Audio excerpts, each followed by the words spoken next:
எங்கே சிக்கக்கூடாதோ அங்கே சிக்கிக்கிட்டே ரோகிணி அப்படிங்கிற மாதிரி முத்துக்கிட்ட தான் ரோகிணி சிக்கணும் அப்படின்றது இருக்குது. சிக்கி சீரழியணும்னு இருக்கு. ஏன்னா முத்து போய் மீனாட்ட சொன்னால் மீனாவும் சேர்ந்து சரி கொஞ்ச நாள் மறைப்போம் அப்படின்னா தான் அப்போ தான் நம்ம பயம் கூடிக்கிட்டே போகும். ரோகிணி டென்ஷன் ஆகிறத பார்க்கலாம் அப்படிங்கிற மாதிரி தான் கதை போகுது.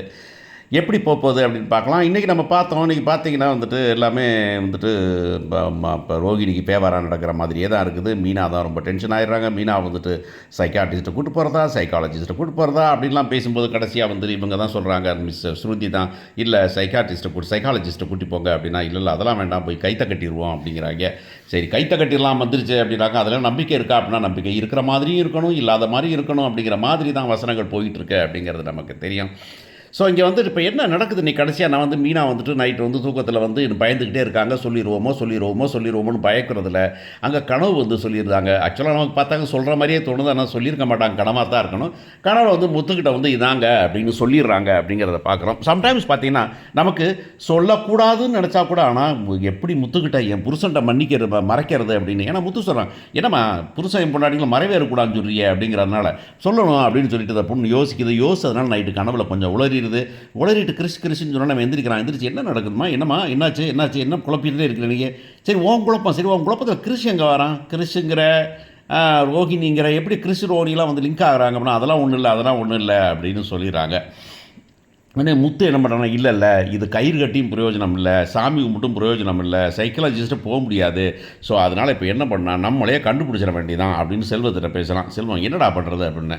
இல்லைடா அங்கே என்ன பண்ணுறதுன்னா, போய் சிஸ்டர் வந்துட்டு நம்ம நடந்திருக்கு அப்படிங்கிறது நீ கோயில் தான் சொல்கிறேன். அன்னைக்கு கோயிலில் யார் வந்தா என்ன நடந்தது அப்படின்னு விசாரிச்சா தெரியும்டா, வாடா போகலாம் அப்படின்னு. வேணா பாட்டியை கூட போய் காரில் தூக்கி போட்டுக்கலாம்டா. இல்லை பாட்டி வேணாண்டா, அங்கே என்ன நடந்தது முதல்ல தெரிஞ்சுக்கிட்டு அப்புறம் பாட்டிகிட்ட போகலாம்டா அப்படின்னு சொல்லி போகிறதுக்கு சான்ஸ் இருக்குது. இல்லை பாட்டியை கூட்டிகிட்டு போனாலும் இருக்குது. போய் அங்கே போகிறாங்க, அங்கே போய் கோயிலில் போயிட்டு, ஏங்க அன்றைக்கி வந்து நம்ம கோயிலில் விசேஷம் பூஜை அம்மா பூஜை பண்ணோம், வேறு என்ன பண்ணுவாங்களா அப்படின்னா, வேறு ஒன்றும் இங்கே பண்ண மாட்டாங்களே, அன்றைக்கி அது நம்ம இப்போ ஃபங்க்ஷன் மட்டும் தான் நடந்தது, வேறு ஒன்றுமே நடக்கலையே அப்படின்னு சொல்கிறாரு சாமிகள். உடனே இவர் இல்லைங்க, இந்த குளத்தங்கரைக்கு தண்ணி எடுத்துகிட்டு வந்தா எடுத்துகிட்டு வந்திருப்பா. ஓ குளத்தங்கரை ஒன்று இருக்குல்ல, ஆமாம் அந்த ஏரியாக்கரை, அது என்னென்னா இப்போ வழக்கமாக இங்கே பண்ண மாட்டாங்க, அங்கே ஒரு ஏரியாவில் தான் வந்துட்டு இந்த திதியெல்லாம் கொடுப்பாங்க. அன்றைக்கி வந்துட்டு அந்த இதில் ஏரியாவில் தண்ணி டேங்க் உடஞ்சி போச்சு அப்படிங்கிறதுனால இங்கே வந்துட்டு திதி கொடுத்தாங்கன்னு நினைக்கிறேன் யாரோ அப்படின்னு. யாரோ பக்கத்து ஊருக்கு அந்தவா கொடுத்தாங்க அப்படின்னு சொல்கிறாரு. உடனே யாருன்னு கேட்கலாம் அப்படின்னு அங்கிட்ட கேட்டாங்க. இல்லை இப்படி தான் அவர் ஒருத்தர் இருந்தார் இல்லையா, அவர் மருமகன் இறந்து போயிட்டாருன்னு சொன்னாங்களே, இல்லை அந்த அம்மா லட்சுமி அம்மா இருக்காங்கல்ல, அவங்க தான் வந்தாங்க அப்படின்னு. அவங்க தான் வந்தாங்களா, அப்போ அவங்க யார் அப்படின்னா, அவங்க வந்து அங்கே தான்ப்பா நம்ம இந்த அதாவது சித்தி தானே அவங்களுக்கு தெரியும், அந்த ஊரில் அந்த பொண்ணு இருக்காப்பா, அவங்களோட தான் வந்தாங்களாம் அப்படின்னு. அங்கே போனான், எந்த வீடுன்னு போனால் அவனுக்கு தெரிஞ்சு போயிடுது முத்துக்கு.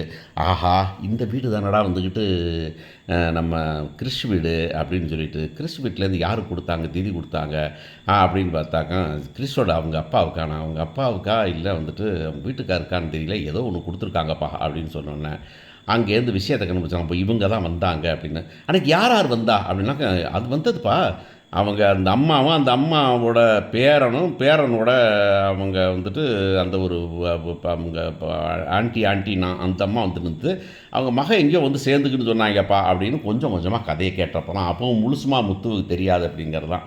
அதோடு கிளம்பி வரப்போகிறான். வந்து இங்கே வந்துட்டு எப்படிரா வந்துட்டு பார்க்குறதுன்னு யோசிக்க போகிறான். எங்கேயோ ஒரு இடத்துல வந்துக்கிட்டு நம்ம மகேஸ்வரியாக பார்த்துட போகிறான். எதேச்சியா மகேஸ்வரியாக பார்த்தோன்னா மகேஸ்வரிட்ட லேசாக அன்றைக்கி என்ன ஊருக்கு வந்திருந்தீங்க, அன்றைக்கி வீட்டுக்கு வந்தீங்க, எல்லாம் சரி தான், வேறு என்ன விசேஷம் போனீங்களா நீங்கள் அப்படின்னு கேட்டாக்கான். இல்லை அதெல்லாம் இல்லை அப்படின்னு. எங்கே கிறிஸ் ஸ்கூலுக்கு போயிருக்கான் அப்படின்னு.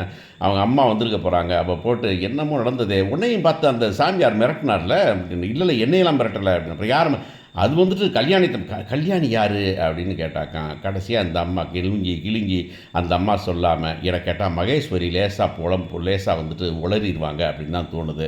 அது ஒன்றும் இல்லை, அது கிறிஷோட அம்மா யார், அப்புறம் அவங்க ரோஹிணிங்கன்றாங்க அப்படின்னாக்கா, இல்லை இதுக்கு மேலே என்னால் மறக்க முடியாது அப்படின்னு விஷயத்தை முத்துக்கிட்டு சொல்லிடுறதுக்கு சான்ஸ் உண்டு. உடனே அந்த அம்மா கார்டை விழுவுறேன்ப்பா, என் பிள்ளையோட வாழ்க்கையை கெடுத்துறாதப்பா, இதைத்தாப்பா மீனாட்டையும் சொல்லிட்டோம், மீனா அதனால தான் ஒரு மாதிரி இருக்கான்னு சொன்னா ரோகிணியே, அவன் மீனா இருக்கிறது காரணமே வந்துக்கிட்டு இந்த உண்மையெல்லாம் வாங்கி புள்ளார வச்சுட்டு உட்காந்துருக்காப்பா, என் பொண்ணோட வாழ்க்கையை கெடுத்துறாத, அவள் பாவம் வீணாக போய் அழிஞ்சு போய் கடைசியாக வந்து நாங்கள் பண்ண தப்புனால அழிஞ்சு போய் இப்போ தான்ப்பா ஓரளவுக்கு தேறி அவளுக்குன்னு குடும்பத்தின அதுக்குன்னு என் குடும்பத்தை ஏமாற்றுவீங்களா, எங்கள் அண்ணனை ஏமாற்றுவீங்களா?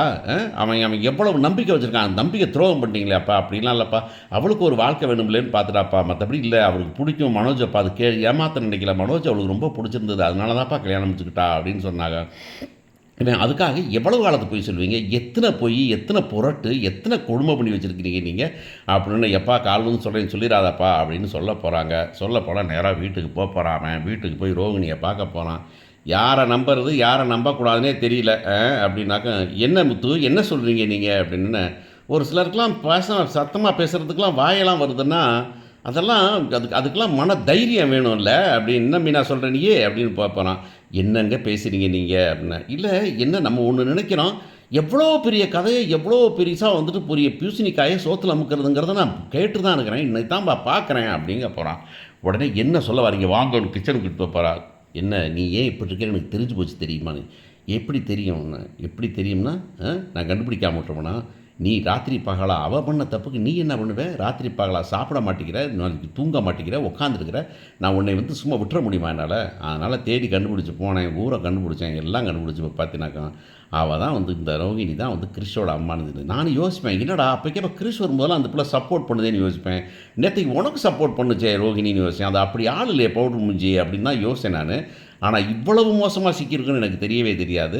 ஆனால் எங்கள் அப்பா என்ன பண்ணுவார் இந்த விஷயத்தை கேட்டால், எங்கள் அம்மா என்ன பண்ணுவாங்க அப்படின்னா, இங்கே பாருங்கள், நம்ம வந்துட்டு அது அவங்களோட வாழ்க்கை என்னமோ பண்ணிட்டாங்க. உங்கள் அண்ணனும் தான் ரொம்ப லவ் பண்ணிகிட்டு இருக்காரு, இந்த உங்கள் அம்மா வந்துட்டு அப்படியே உருகிக்கிட்டு இருக்காங்க, நம்ம போய் இந்த கதையை சொல்ல வேண்டாம் அப்படின்னாக்கா.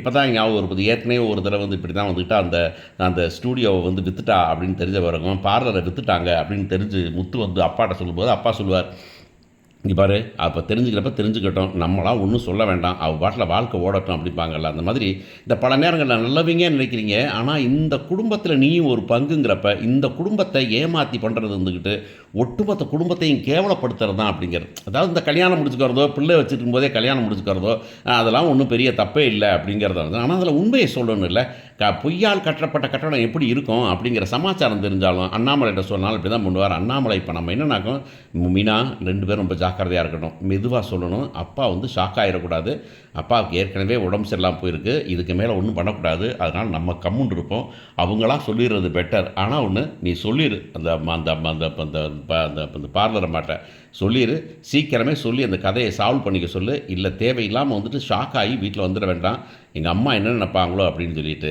இவங்க 2 பேரும் அமைதியாக ஒருத்தருக்கு தெரியாத மாதிரி அப்படியே இருக்க போகிறாங்க அப்படிங்கிறது தெரியும். ஆனால் என்னென்னா முத்துவுக்கு தெரியுங்கிறது ரோகிணிக்கு தெரியும் போது ரோகிணி வந்துக்கிட்டு கொஞ்சம் அடக்கி வாசிக்க ஆரம்பிப்பாங்க, கொஞ்சம் கண்ட்ரோல் பண்ணி வைப்பாங்க.